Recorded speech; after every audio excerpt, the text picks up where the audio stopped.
Aktivitas sehari-hari yang begitu menyita waktu membuat seseorang perlu untuk melarikan diri sejenak untuk berlibur, seperti pada momen libur akhir tahun. Namun berlibur semakin menarik untuk dilakukan bila mendapatkan sensasi yang tidak biasa.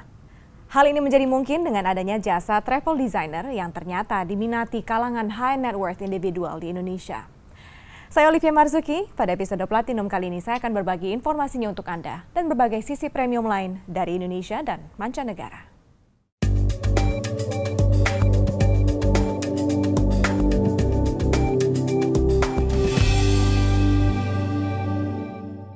Sejak 20 tahun lalu, mengunjungi negara-negara Eropa seperti London, Paris, dan Brussels semakin mudah dengan adanya kereta Eurostar. Kini kereta yang pendapatan dan jumlah pelanggannya terus meningkat dalam 10 tahun berturut-turut ini siap meluncurkan armada terbarunya di stasiun St. Pancras International. 20 tahun lalu Eurostar meluncurkan kereta yang menghubungkan London, Paris, dan Brussels. Dan hingga kini jasa kereta cepatnya tetap menjadi yang terpopuler. Sejak 1994, Eurostar telah memindahkan lebih dari 145 juta orang dari London ke seluruh kontinen. Pada kuartal 3 2014, jumlah penumpang naik 3%. Ini memperbesar pendapatan menjadi lebih dari 211 juta pound sterling.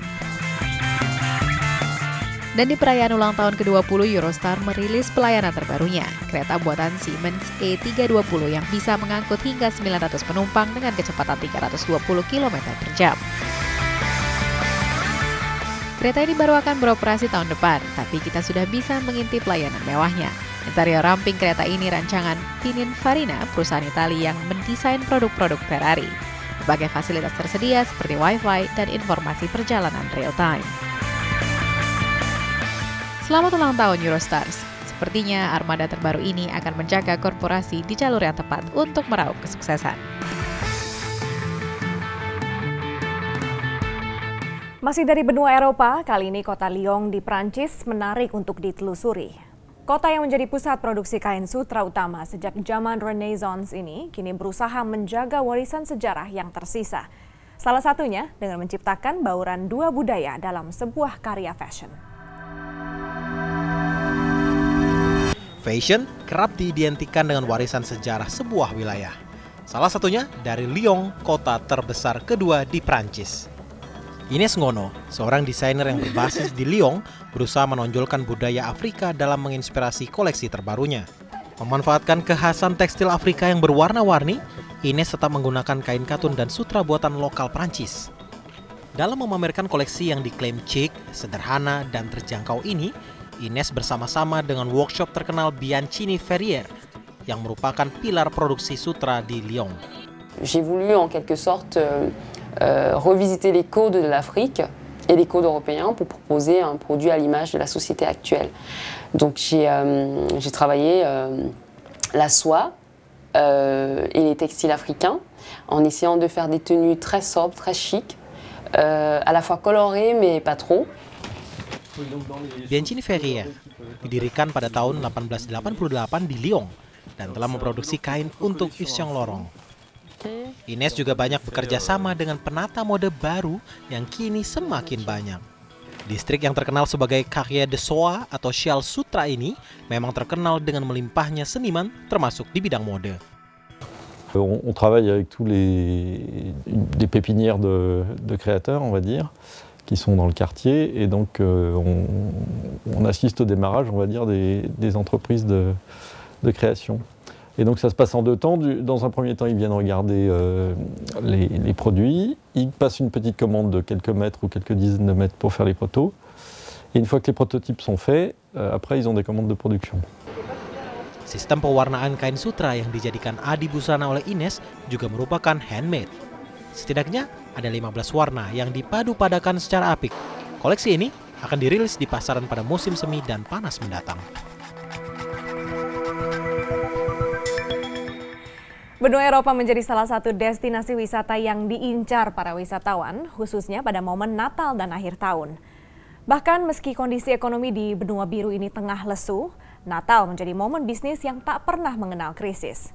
Seperti animo tinggi yang terlihat di ajang Bazar Natal London, Inggris Raya berikut ini.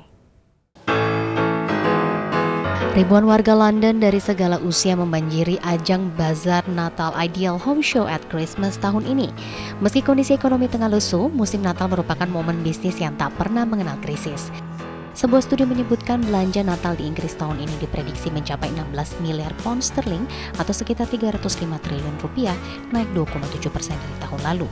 Secara rata-rata setiap konsumen menghabiskan 443 pound sterling atau sekitar 8,4 juta rupiah untuk berbelanja berbagai kebutuhan perayaan akhir tahun ini, terutama untuk makanan. Tren kuliner Natal tahun ini diprediksi kembali ke tradisi khas Natal, yakni ayam kalkun. Christmas food this year is going very traditional. We're heading back to those big dinners around the table with all the family there. We're also heading back to good turkey. You know, people are spending more money on food at Christmas like they always do. And turkey is going to be one of the big things that they go back to this year, I think. Selain makanan, hal yang wajib ada di setiap rumah adalah dekorasi Natal. Produsen perabot dan pernak-pernik Natal Mims & Pierre mengaku permintaan untuk dekorasi metalik dengan lampu LED sangat populer tahun ini. We found the more traditional items on trend this year, very popular. Obviously the vintage items, all our metallic items have been really big. We're also selling a lot of the LED, like items like our garlands, our wreaths, all with LEDs on. Pusat perhatian dalam Bazar Natal di London kali ini juga tertuju pada inovasi kado Natal, seperti yang satu ini. Kamera Polaroid digital beresolusi tinggi yang dijual seharga 115 pound sterling atau sekitar 2,2 juta rupiah. Dan pen unik 3 dimensi yang bisa menciptakan benda-benda apapun sesuai dengan kreativitas dan imajinasi Anda. Banyak pihak berharap Natal kali ini bisa menjadi pelipur lara bagi perekonomian Inggris Raya. Libur Natal dan akhir tahun terasa semakin lengkap bila dihabiskan dengan bepergian. Namun Anda tak perlu pusing memikirkan destinasi wisata mana yang ingin dituju, karena berikut ini ada 5 destinasi wisata terbaik tahun 2014 pemenang penghargaan Traveler's Choice dari situs perjalanan dunia TripAdvisor.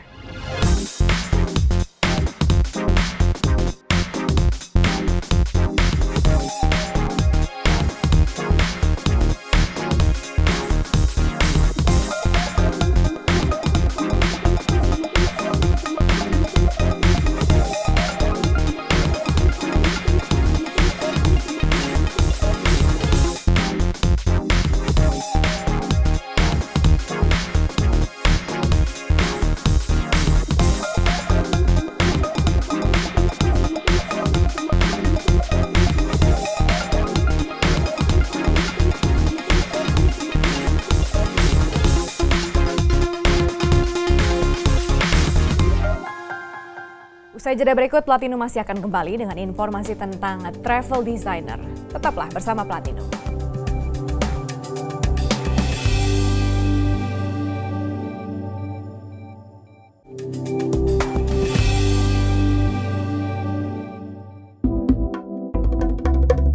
Jelang akhir tahun, berlibur menjadi aktivitas yang paling menarik dilakukan. Bahkan meskipun diwarnai berbagai gejolak ekonomi imbas kenaikan BBM, namun permintaan akan perjalanan wisata ternyata justru tetap tinggi, khususnya dari kalangan super kaya Indonesia.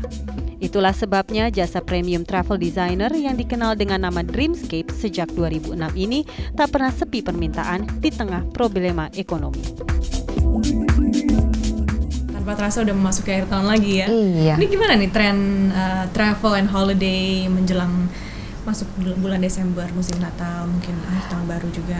Kebetulan orang Indonesia biasanya market kami itu very last minute. Jadi sekarang baru mulai mikirin holiday-nya. Baru sekarang quotation-nya, minta proposal idenya. Dan kebetulan itu skiing lagi in the last couple 2 tahun ya terakhir, di mana mereka skiing bersama anaknya. Ini biasanya pelanggan-pelanggan Dreamscape favoritnya kemana tujuannya? Jepang, masih Niseko. Itu karena satu mudah, gampang perjalanannya, only 7 jam. Dan tentu makanannya lebih cocok. Dan yang kedua yang lebih populer ada Aspen, Colorado. So that's also 2 of the most popular. Dan itu regular. Sejak awal kemunculannya, Dreamscape memang hanya mengincar kalangan high net worth individuals di Indonesia karena dianggap menjadi potensi besar bisnis ini untuk tumbuh.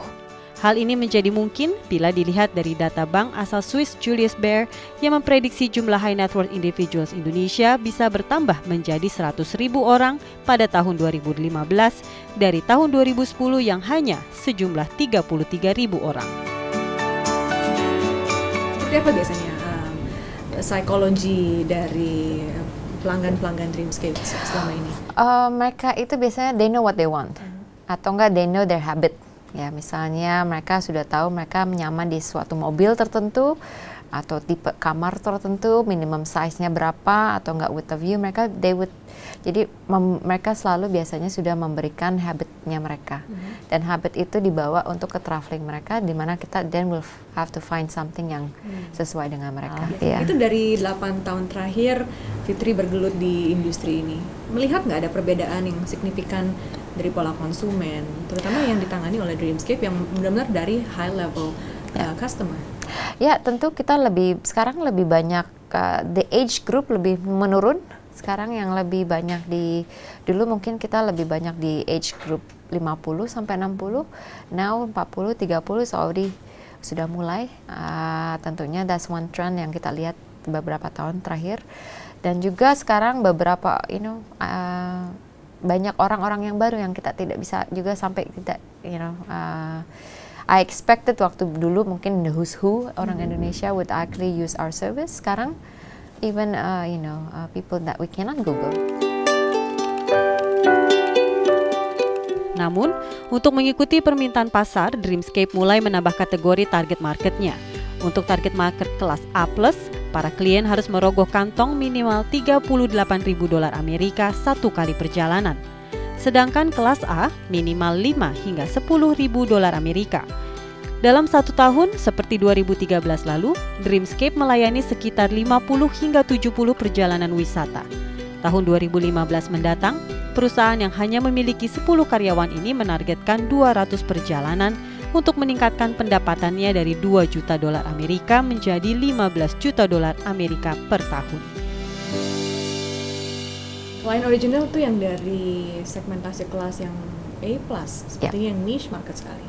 Mungkin sekarang ada rencana untuk masuk ke segmentasi kelas yang lain selain daripada yang top level itu? Tentunya itu kita mungkin di Indonesia lagi banyak orang kaya baru ya. So mereka yang sudah akhirnya sekarang yang saya jelaskan mereka lebih kepingin menjajahi dunia ya. So memang kita lihat itu 3 tahun ini itulah yang terjadi trennya di perusahaan kita. Orang-orang yang senang traveling sekarang kepingin traveling, atau orang mungkin yang baru menjadi punya uang lebih untuk untuk traveling. Tentu kita tetap keep our original clients yang A+ ya. Tapi even A+ sekarang kadang-kadang suka naik turun cara pembeliannya. Mereka tidak selalu jor-joran gitu. Kadang-kadang hanya long weekend, something yang simple, atau enggak mungkin seminggu very simple mungkin ke Tibet atau ke Hong Kong. Biasanya klien yang datang ke Dreamscape, mereka sudah punya gambar, punya bayangan apa yang mereka mau, atau harus dari Dreamscape yang mengarahkan mereka seperti apa holiday yang paling menarik buat mereka? Di awal-awal kita mulai bisnis, tentunya mereka sudah tahu apa yang mereka mau dari hotel preferences, size. Tapi akhir-akhir ini the last 2 years itu mereka banyak yang minta sugesti dari kita. Ya, karena I guess trennya sudah berubah. Mungkin dulu travel itu sebagai semacam luxury ya, dianggap sebuah kado istimewa untuk keluarga. Tapi sekarang itu tuntutannya beda, generasinya sudah beda. Mereka wajib untuk holiday. Apa yang paling ekstrim yang pernah ditangani sama Dreamscape? Dari Alaska, Tibet, Latin Amerika, North Pole. Jadi mereka sudah mulai nyari yang mungkin unik ya, eksotik yang enggak mainstream seperti itu. Ya, benar. Dan untuk bisa mengunjungi tempat-tempat yang enggak common, Afrika, Kutub Utara, itu berapa budget yang mereka harus siapkan biasanya? Nah, semakin remote semakin akan mahal. Itu common sense karena providernya sendiri tidak banyak ya. Jadi kalau North Pole itu ya bisa habis minimum $15.000 sampai $40.000 per orang. Dan itu termasuk Biasanya udah masuk semuanya, makan, tempat tinggal, karena kan di sana juga tidak ada restoran, jadi semuanya harus inventing ya. Ada chef yang ikut, ada tentunya turnya juga, tour leadernya juga yang expert dengan biasanya binatang. So they're specialists, they're not just sebagai guide. Biasanya mereka malah scientist ya. Kalau semakin remote itu biasanya kita malah ajak dari specialist, scientist, etc. So that's why semakin eksotik semakin mahal. Bagi kalangan jet set, arti kemewahan mungkin tidak lagi terletak pada nominal uang, tapi pada pengalaman yang diperoleh. Dan sekali lagi, pertumbuhan high net worth individuals di Indonesia membuka peluang berbagai profesi dan perusahaan pada industri jasa dan produk mewah berkembang pesat di dalam negeri, meskipun di tengah kondisi ekonomi negara yang tidak stabil. Tetaplah bersama Platinum karena sesaat lagi kami masih akan kembali dengan berbagai informasi dari mancanegara.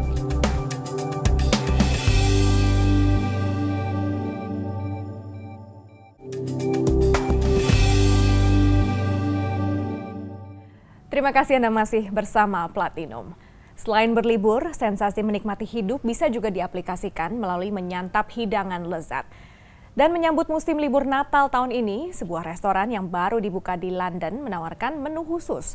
Gaya hidangan mengusung konsep unik, yaitu hanya menggunakan bahan-bahan alami, paleo diet, yang terinspirasi oleh pola makan manusia purba di zaman batu atau Paleolitikum.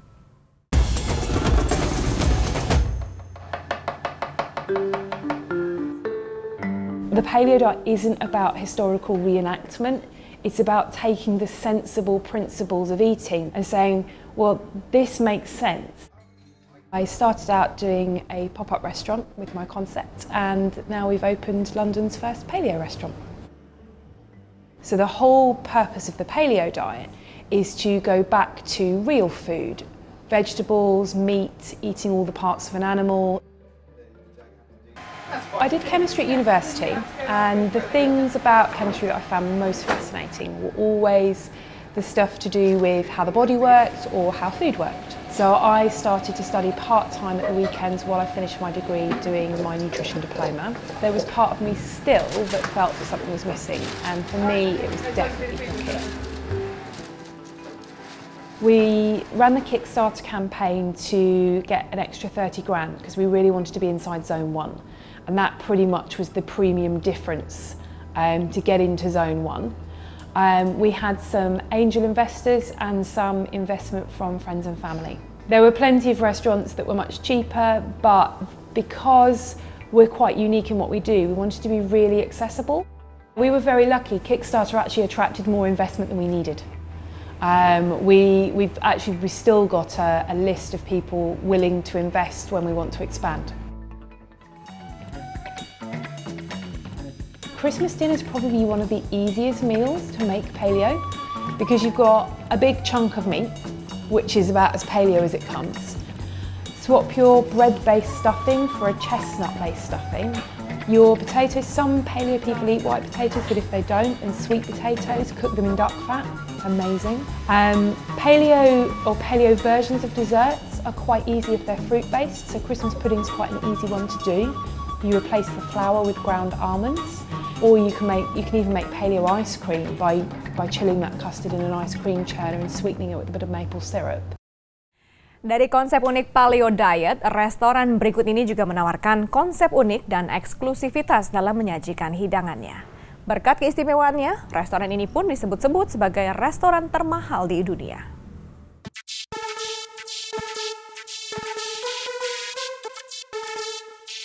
Adalah Sublimotion yang disebut-sebut sebagai restoran termahal di dunia. Kemewahan restoran yang terletak di dalam Hard Rock Hotel Pulau Ibiza ini ada pada eksklusivitasnya yang hanya menyediakan 12 kursi. Restoran Sublimotion merupakan karya koki andal Paco Ronchero. Ibarat sebuah pertunjukan, pengalaman menikmati makanan di restoran ini berlangsung selama 2,5 jam. Sensasi kuliner yang dihidangkan akan memberikan pengalaman untuk setiap indera manusia. Disajikan bersama permainan efek cahaya dan laser yang berbeda untuk setiap menu, serta suhu di ruangan, kelembapan, dan bahkan baunya dapat diubah untuk menyesuaikan dengan tiap hidangan bersama iringan musik. Makanan yang disajikan pun seperti berada di laboratorium. Untuk menikmati sensasi kuliner di tempat ini, para tamu harus membayar sebesar 1.250 pound sterling atau sekitar 24 juta rupiah per orang.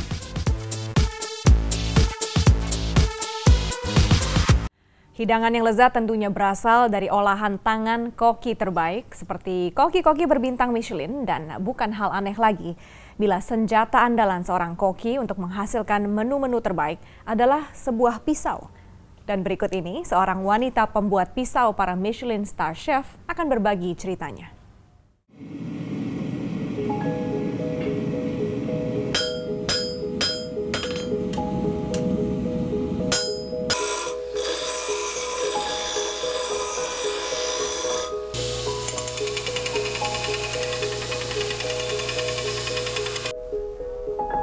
My favorite part about making knives is the incredible simplicity of the final product.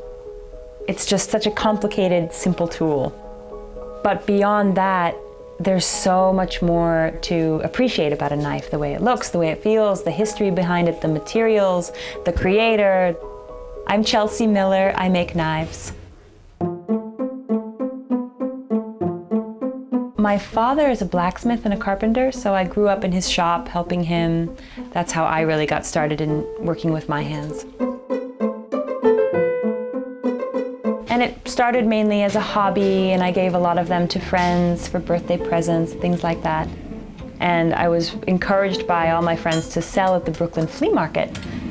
From there, I was able to bring my shop to Brooklyn.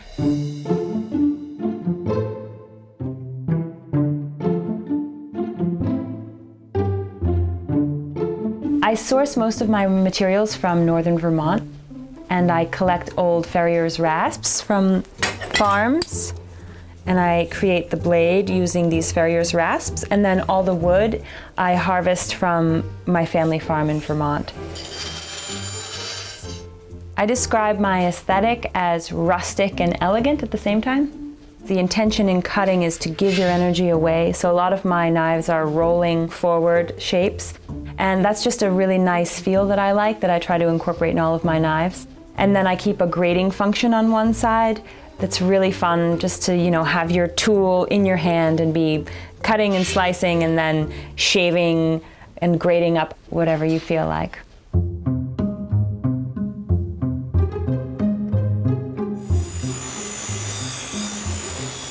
Success for me is feeling inspired in every piece that I make. Never feeling like it's a chore to have to produce each thing, because each knife is just has such an incredible life of its own, and it has to be sharp.